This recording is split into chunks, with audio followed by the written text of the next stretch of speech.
ألهاكم التكاثر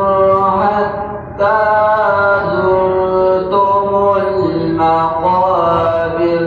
كلا سوف تعلمون ثم كلا سوف تعلمون كلا لو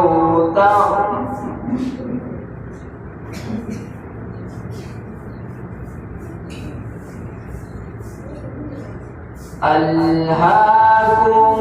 التكاثر حتى زرتم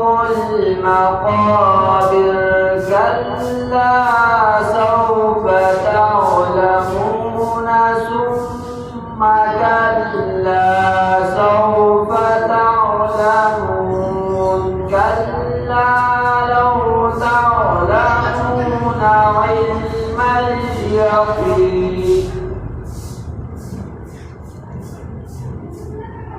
لترون الجحيم ثم لترونها عين اليقين ثم لتسألن يومئذ عن النعيم.